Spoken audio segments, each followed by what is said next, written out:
पत्नी सिर्फ मनोरंजन की वस्तु नहीं होती। आज सब्जी कैसी बनी थी? रजनी ने उत्साहित होकर पति के ऑफिस से आते ही पूछा, पर राजीव ने कोई जवाब नहीं दिया। अरे बताइए ना, सब्जी कैसी लगी? अच्छी लगी ना? रजनी ने फिर एक बार पूछ लिया। सांस भी लेने दोगी? घर आया नहीं कि बड़बड़ शुरू कर देती हो। और सब्जी कैसी बनी थी तो बता दूं, एकदम बेकार बनी थी, बिल्कुल भी अच्छी नहीं थी बनी थी।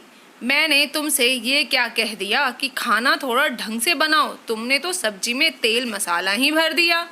अरे वो आपने ही तो, मैंने क्या? और तुमने मुझे बताया क्यों नहीं कि टिफ़िन में क्या दिया है? अगर मुझे पता होता तो मैं लेकर ही नहीं जाता। इतना ऑयली खाना आगे से कुछ भी टिफ़िन में देने से पहले मुझसे पूछ लिया करना। बैग से टिफिन निकालकर सोफे पर फेंकते हुए राजीव ने कहा। इतना सुनकर रजनी का चेहरा उतर गया। उसे राजीव के ऐसे बर्ताव की बिल्कुल भी उम्मीद नहीं थी।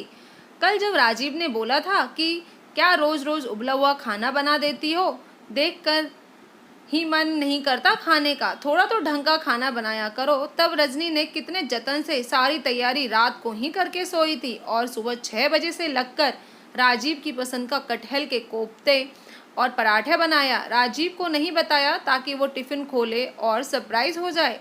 पूरा दिन मन ही मन खुश हो रही थी और सासू माँ से बता रही थी, मम्मी जी आज पक्का कॉल करेंगे और बोलेंगे ऐसे टिफ़िन बना दिया करो कभी कभी, इसीलिए मैंने थोड़ी सब्जी बचा कर भी रख दी है कि घर आकर भी खा सकें। अक्सर ऐसा होता था कि जब कभी टिफ़िन में सब्जी अच्छी या पसंद आ जाए तो फ़ोन करके राजीव बोलता था कि रात के लिए भी रख देना, मैं आकर भी खाऊंगा। लेकिन राजीव का रवैया देखकर तो रजनी भी सरप्राइज थी। वो बिना कुछ बोले टिफ़िन लेकर रसोई में चली गई और चाय बनाकर ले आई। अरे तुम्हारा दिमाग खराब है क्या? फ्रेश भी नहीं हुआ और चाय बनाकर ले आई। तुम्हें कहीं जाना है क्या, या मोबाइल टीवी देखने में देर हो रही है? अरे इतना गुस्सा क्यों करने लगे आप? थके हैं यही सोच कर तो अदरक वाली चाय बनाकर लाई हूँ। रजनी ने धीरे से बोला। हाँ हाँ ले आई तो मेरे ऊपर एहसान कर दिया क्या? आप इतना जोर से क्यों बोल रहे हैं? थोड़ा धीरे बोलिए ना, मम्मी जी सुनेंगी तो क्या सोचेंगी? ये तुम सोचो और तुम थोड़ा शर्म करो कि उनके सामने तुम उनके बेटे का कितना अच्छा ख्याल रख रही हो। जाओ थोड़ा सीखो मेरी माँ से कि उन्होंने किस तरह अपनी गृहस्थी चलाई और हम तीनों भाई बहनों को पाला। पापा के काफ़ी सख्त स्वभाव होने के बाद भी कोई शिकायत नहीं की कभी। तुम तो एक बच्चे में ही परेशान रहती हो और घर में काम काज के लिए काम वाली भी है, तब भी तुम परेशान हो। बेमतलब का बात बढ़ते देखकर रजनी वहाँ से चली गई। राजीव वहीं बैठकर चाय पीने लगा। अपने कमरे में बैठी माँ राधिका जी सारी बातें सुन रही थी। वो हफ्ते भर पहले ही यहाँ आई थी। बहू ने एक बच्चे को कुछ महीने पहले ही जन्म दिया था तो वो मैटरनिटी लीव पर थी। अब छुट्टियाँ ख़त्म हो रही हैं तो दोनों ने कहा आने के लिए, लेकिन जब से आई हैं रोज़ किसी न किसी बात पर कुछ इसी तरह का नज़ारा देखने और सुनने को मिलता है। आज राधिका जी का मन हुआ कि एक बार बेटे को समझाऊं, पर इतने गुस्से में था कि जाने की हिम्मत ही नहीं हुई। थोड़ी देर बाद कमरे में निकली तो देखा कि रजनी सिर झुकाए बैठी है। बहू क्या हुआ, सर में दर्द हो रहा है क्या? राधिका जी ने जैसे ही पूछा रजनी ने और सिर नीचे झुका लिया। नहीं माँ कुछ नहीं हुआ। फिर सर झुकाए क्यों बैठी हो? ये बोलते ही सासू माँ ने उसकी टुंडी ऊपर उठाया तो उसकी दोनों आंखें लाल हो चुकी थी। अरे तुम रो रही हो, क्या हुआ, क्यों रो रही हो बेटा? कुछ नहीं माँ। ये भी कोई बात हुई? माँ भी बोलती हो और बताती भी नहीं हो। माँ भी बताओ क्या हुआ, राजीव ने कुछ कहा क्या? सासू माँ के इतना बोलते ही रजनी की सिसकियाँ निकल गईं। माँ शादी के 3 साल बाद भी इन्हें समझ नहीं पाई हूँ। पता नहीं क्या चाहते हैं। सब कुछ इनके अनुसार करती हूँ, फिर भी कोई ना कोई गलतियाँ ढूंढ निकालते हैं। जब इनकी इच्छा होगी खुश रहते हैं, प्यार से बात करते हैं, नहीं तो ऐसे छिड़क देते हैं, कुछ भी अनाप शनाप बोलने लगते हैं। कल आपके सामने इन्होंने बोला था कि थोड़ा अच्छा खाना बनाया करो, इसीलिए मैंने इनकी पसंद की सब्जी बना दी। अब उसके लिए भी गुस्सा कर रहे हैं कि बहुत ऑयली था। चल अभी इस बात को छोड़, सासू माँ ने बोला। अभी अभी आया है तो थका हारा होगा। हाँ समझ गई, लेकिन ये उनकी एक दिन की आदत नहीं है, मैं शुरू से देखती आ रही हूँ। आपका मन करेगा तो सही से बात करेंगे, पास आएंगे, नहीं तो इसी तरह छिड़क देते हैं। तुम अभी इस बात ले चिंता छोड़ो, रोना बंद करो। तू रोएगी तो उसका असर बच्चे पर पड़ेगा। बच्चा छोटा है अभी, राधिका जी ने बहू के आंसू पोंछते हुए कहा। रजनी उठकर जाने लगी तो राधिका जी ने एक बार फिर बुलाया और कहा, बहू आज तू रहने दे, आज खाना मैं बनाऊंगी। रजनी ने मना किया, लेकिन राधिका जी नहीं मानी। इधर जब राजीव ने माँ को रसोई में देखा तो तुरंत भागकर आ गया। माँ क्या ज़रूरत थी आपको रसोई में आने की? क्या अब वो खाना भी नहीं बना सकती? हाँ हाँ क्यों नहीं बना सकती, वो ही तो बनाती है। पर आज मेरा मन किया तो मैं आ गई रसोई में, तो क्या कोई बात हो गई? माँ आप नहीं जानती, देखना आपको यही एक दिन भारी पड़ेगा। वो तो है ही एक नंबर की कामचोर, 3 लोगों का भी खाना नहीं बनता इससे। ज़रा अपने तौर तरीके सिखा दीजिए इसको, इससे भी अपनी गृहस्थी संभालना सीख जाएगी। हाँ हाँ सिखा दूंगी, सब कुछ सिखा दूंगी। पहले तू यहाँ बैठ, तेरे से बात करनी है बहुत ज़रूरी। हाँ बोलिए ना माँ, क्या बात है? पहले ये बता कि तेरा सब काम का सही चल रहा है? मेरा मतलब कोई परेशानी है क्या, मानसिक, शारीरिक या आर्थिक किसी प्रकार की? राजीव बोला, नहीं बिल्कुल भी नहीं माँ, मैं एकदम ठीक ठाक हूँ, मुझे कोई परेशानी नहीं है। तो फिर तुम्हारी परेशानी क्या है बेटा? माँ आप क्या बोल रही हैं, क्या कहना चाहती हैं? कुछ समझ नहीं आ रहा। यही कि जब कोई परेशानी ही नहीं है, कोई समस्या ही नहीं है, तो तुम खुशी खुशी अपने परिवार में रह नहीं सकते क्या? खुशी से तो रहता हूँ। आपको रजनी ने कुछ बोला है क्या? जानता था कि वो एक में 4 लगाकर आपको बोलेगी।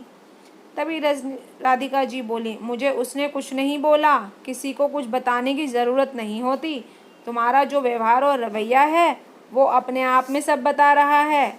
मुझे ये समझ में नहीं आ रहा कि तुम्हें किसी बात का अहम है, एक पुरुष होने का, एक पति होने का, या अच्छी कमाई का?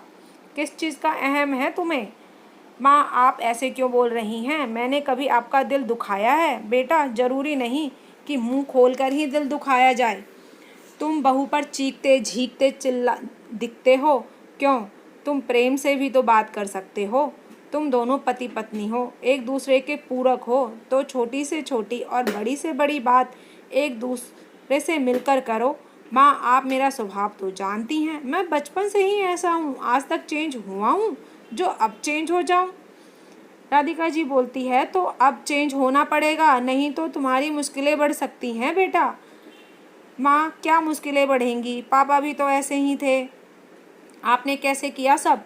वही तो मैं कहना चाहती हूँ बेटा, जो मैंने सहा वो मेरी बहू को सहना ना पड़े, इसीलिए बोल रही हूँ।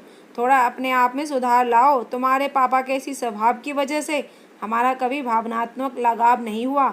भले हमारे तन मिले पर मन कभी नहीं मिले, और उनके जाने से भी मुझे कोई फ़र्क नहीं पड़ा, क्योंकि उनके रहते भी मैं अकेली थी और उनके जाने के बाद भी मैं अकेली हूँ। मैंने अपनी तरफ से पूरी कोशिश की कि उनको कोई शिकायत का मौका ना दूँ, लेकिन किसी न किसी चीज़ में उनकी शिकायत ही रहती थी। हर रोज़ चिखना, चिल्लाना, धौंस जमाना, सारे फैसले अपने मुताबिक करना। आखिर मैंने खुद को उनके मुताबिक ढाल लिया, क्योंकि मुझे लगता था कि मैं ज़्यादा पढ़ी लिखी नहीं हूँ, मैं एक घरेलू महिला हूँ, उनके मुताबिक नहीं हूँ, इसीलिए उनका रवैया ऐसा होगा। इसीलिए तो जब तुमने मुझे रजनी से मिलवाया, मैंने एक बार में हामी भर दी। मुझे लगा दोनों पढ़ाई लिखाई में लेकर नौकरी तक बराबर रहेंगे तो अच्छी बनेगी, पर ऐसा तो कुछ हुआ नहीं। तुम में भी पुरुष वाला अहम आ गया। बेटा, एक औरत अपना घर छोड़कर ससुराल आ जाती है, यहाँ तक कि अपनी नाम पहचान भी खुद को नए घर के हिसाब से ढाल लेती है। और बदले में क्या चाहती है? थोड़ा सा प्यार, अपनापन और मान सम्मान। तो ये बात गांठ बांध लो, पत्नी सुख दुख की साथी होती है, कोई खिलौना या मनोरंजन की वस्तु नहीं, जो जब जी में आया मन बहला लिया और जब चाहा ठुकरा दिया। माँ, तुम ही बताओ, वो तुमसे किस चीज़ में कम है? पढ़ी लिखी है, नौकरी करती है, घर संभालना जानती है, और अगर कम भी है तो तुम अपनी पत्नी से ऐसा व्यवहार करोगे? बेटा, गृहस्थी की नींव जब पति पत्नी साथ हो तभी मजबूत होती है, वरना गिरते देर नहीं लगती। मैं ज़्यादा पढ़ी लिखी नहीं थी, हर चीज़ के लिए पति के भरोसे रहती थी। शायद इसीलिए मैंने ना चाहते हुए भी अपना जीवन उनके साथ गुजार दिया। पर मुझे ये नहीं लगता कि आजकल की लड़कियां, खासकर वो जो आत्मनिर्भर है, वो तुम जैसे इंसान के साथ रहना चाहेगी। इसीलिए बोल रही हूँ कि बाद में पछताने से कोई फ़ायदा नहीं है। अभी से अपने आप में बदलाव लाओ। बोलकर राधिका जी चुप हो गईं। रसोई में कुछ देर के लिए चुप्पी सी छा गई। बस बेटा, मुझे तुमसे यही बात करनी थी। अगर अपनी माँ की बात ठीक लगे तो अपने अंदर सुधार लाने की कोशिश ज़रूर करना। बोलकर राधिका जी आटा गूंथने लगी। राजीव बिना कुछ बोले रसोई से बाहर निकलकर कॉरिडोर में घूमने लगा। थोड़ी देर सोचने के बाद फिर से रसोई में भागकर आया। माँ, आप यहीं बैठकर सब बताती रहो, आज सब्जी मैं बनाऊंगा। और हाँ, आप रोटी मुझे बेल कर दो, मैं सेकता हूँ। रसोई में राजीव को देखकर रजनी को बहुत आश्चर्य हुआ। कुछ बोलने को हुई तो सासू माँ ने चुप रहने का इशारा कर दिया। आज राजीव ने माँ और पत्नी को खाना खुद परोसकर खिलाया। माँ, रजनी, आज तक मुझसे जो भी गलतियाँ और भूल हुई है उसके लिए मुझे माफ़ कर देना। मैं आगे से खुद को बदलने की पूरी कोशिश करूँगा। बोलकर दोनों कान पकड़ लिए राजीव ने। हम दोनों तुम्हें माफ़ कर देंगे, बस बदले में हमें इसी तरह खाना बनाकर खिलाना पड़ेगा।